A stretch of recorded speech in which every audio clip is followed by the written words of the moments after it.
America's leading champions for science. So you tell me why there appears to be such a strain of skepticism among so many Americans toward the basics of scientific knowledge. I don't have a good answer for that, and I poked around in the ether for what could be behind it. And I'm going to give what sounds like an easy sort of cop-out answer, and it has to do with how science is taught in the schools. It's currently taught as a body of information, a satchel of facts that are imparted upon you, and then you regurgitate that for an exam. But science, that's an aspect of science, but it's not the most important part of science. The most important part of science is knowing how to question things and knowing when an answer has emerged that represents sort of an objective truth about this world. And if you think science is just that one research paper that reports the one result that you either like or don't like, no, that's not how science works. It's not just a block of facts. No, it's not a block of facts, nor is it any one research paper. If you have a brilliant idea and you test it and it unearths so much of what has been known before, we're going to double check that.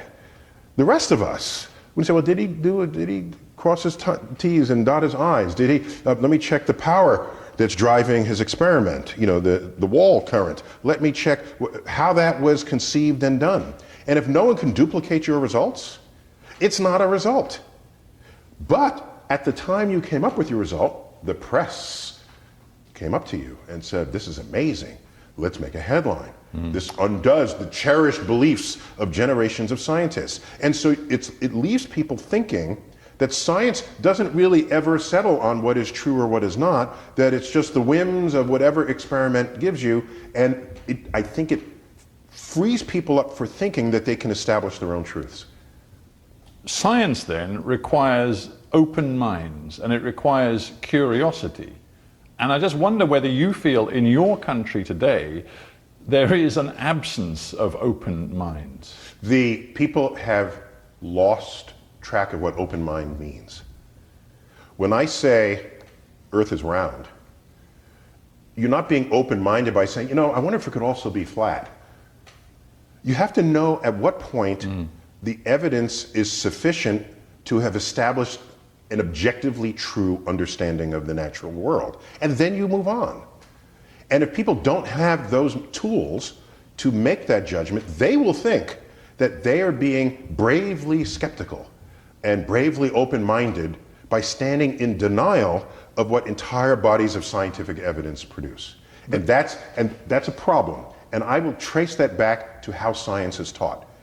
And it's how it was taught to me, it's how it's taught today.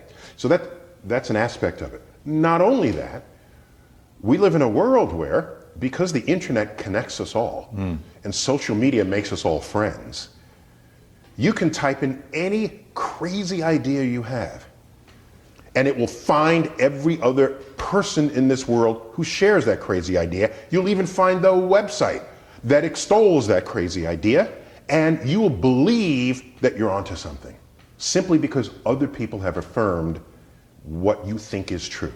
Is that where you feel America has been going? So I sometimes wonder, like, has anything I've done made any difference? Do you? Or I sometimes feel that, but then I say to myself, maybe if I didn't do all this, and others who are on this landscape, science educators, on those social media platforms, and there are many, there are dozens, not hundreds, but certainly dozens. Maybe without us all, things would be much worse, because we don't have the timeline, the world line that says, here's what happened if you didn't do it. We don't know that. So that's the mission you feel, the sort of crusade that you continue to fight. But I want to take you right back. I don't like the word crusade, but that's your word. Fair enough. How did Neil deGrasse... Crusade has a lot of historical baggage. No, I get you. It's a journey.